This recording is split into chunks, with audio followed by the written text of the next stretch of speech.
रक्तचापलाई आम मानिसले त्यति ठुलो स्वास्थ्य समस्याको रूपमा लिएको पाइँदैन। त्यसैले रक्तचाप बढिसकेको अवस्थामा शरीरमा जटिलता देखिएपछि मात्रै मानिसहरू चिकित्सकमा पुग्ने गरेको पाइन्छ।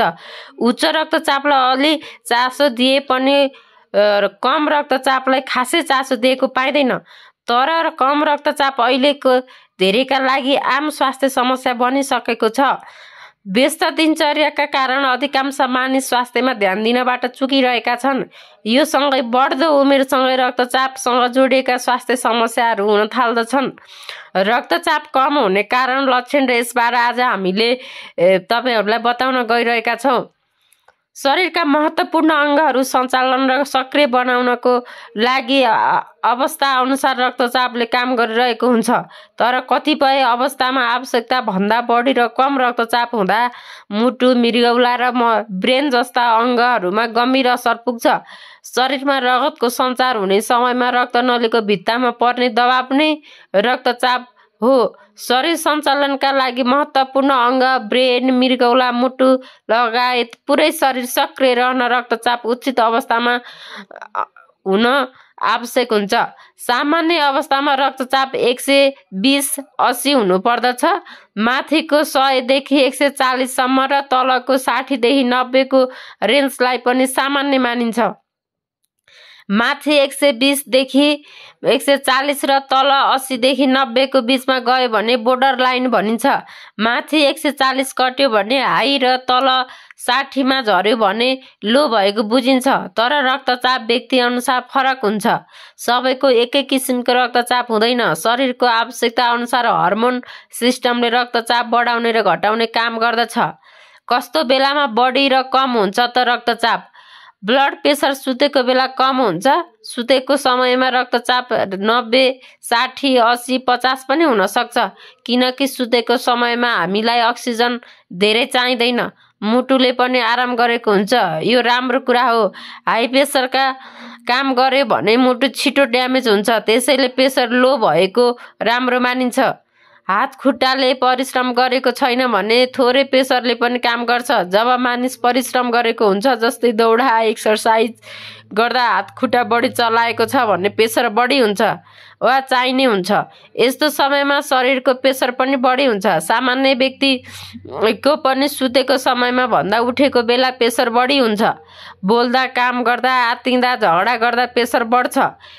प्रेसर सामान्य वा असामान्य भन्ने कसरी थाहा पाउने? प्रेसर उमेरसँगै बढ्दो जाने समस्या हो। गर्मी र बर्खा मौसममा भन्दा बढी जाडो महिनामा बढी प्रेसर हुन सक्छ। ज्वरो आयो, झाडा पखाला लाग्यो भने पनि ब्लड प्रेसर घट्छ। यसलाई असामान्य भनिन्छ। शरीरमा नराम्रो कारणले प्रेसर बढेको हुन सक्छ, औषधि नपुगेको हुन सक्छ। तर मानिसहरूले सामान्यलाई पनि असामान्य भनेर चिन्ता गर्ने र असामान्यलाई पनि सामान्य ठानेर औषधि प्रयोग नगर्ने गरेको पाइन्छ। प्रेसर बढेमा ब्रेन घात, मृगौला फेल, आँखा र ठुला रक्तनलीहरूमा समस्या हुन्छ। तर आफ्नो जीवनशैलीमा ध्यान दिने हो भने प्रेसरलाई नियन्त्रण गर्न सकिन्छ। धूम्रपान र मद्यपान नगर्ने, नियमित व्यायाम गर्ने, तनाव नलिने हो भने बढेको प्रेसरलाई घटाउन सकिन्छ। जीवनशैलीलाई परिवर्तन गर्ने हो भने पनि नियमित औषधि सेवन गर्नै पर्छ भन्ने हुँदैन। चिकित्सकको सल्लाह अनुसार औषधि कम गर्न र छुटाउन पनि सकिन्छ। उमेरसँगै ब्लड प्रेसर बढी हुने हो। तर पछिल्लो समय युवा पुस्तामा पनि प्रेसरको समस्या धेरै देख्न थालेको छ। 20 देखि 40 वर्षसम्मका प्रेसरका बिरामी पनि उपचारका लागि आउन थालेका छन्। प्रेसर कम भएको समयमा झोलिलो खानेकुरा र फलफुल खानु पर्दछ। यदि बढी भएमा नुनिलो खानेकुरा कम खानु पर्छ। घर बाहिरको रेडिमेड खानेकुरा कम खाने, रेसेदार खानेकुरा बढी खाने गर्नु पर्दछ। प्रेसर बढी र कम भएको परीक्षण नगरी थाहा हुँदैन। तर लो भएमा शरीर कमजोर हुने, थाक्ने, रिङ्गटा लाग्ने जस्ता लक्षणहरू देखिन थाल्छ। प्रेसर हाई हुँदा टाउको दुख्ने, शरीर भारी हुने, छातीमा असहज हुने लगायतका समस्या देखिन्छ। प्रेसर लो भयो भने डराउनु पर्दैन। तर लामो समयसम्म लो भएमा भने एकपटक चिकित्सकलाई देखाउनै पर्ने हुन्छ।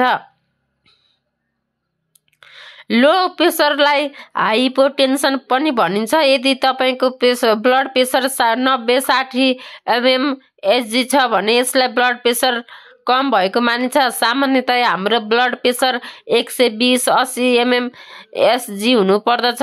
एक दिनमा कयौं पटक ब्लड प्रेसरमा घटबड हुन सक्छ। यो एकदम सामान्य प्रक्रिया हो। यही प्रक्रियाकै कारण हाम्रो ब्रेन, मुटु र फोक्सोको पर्याप्त तथा अक्सिजन पाउँछ।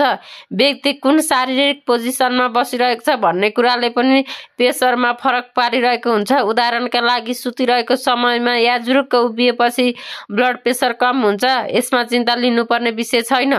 तर लो प्रेसरले शरीरलाई भइरहेको अर्को समस्यालाई पनि उजागर गरिदिन्छ। थकान लाग्ने, कमजोर महसुस हुने, चक्कर आउने, दृष्टि धमिलो हुने, छालामा पहेँलो देखिने, चिसो हुने, धेरै तिर्खा लाग्ने, छिटो छिटो सास बढ्ने चाहिँ कम ब्लड प्रेसरका लक्षण हुन्। यसको समाधान कम रक्तचाप शरीरमा पोषणको कमीको एक साइड इफेक्ट पनि हो। शरीरमा पानीको कमी हुन नदिन पर्दछ।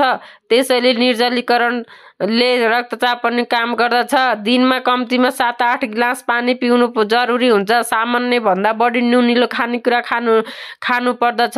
नुनमा पाइने सोडियम तत्त्वले रक्तचाप बढाउँछ, तर अत्याधिक नुन सेवन गर्न भने हुँदैन।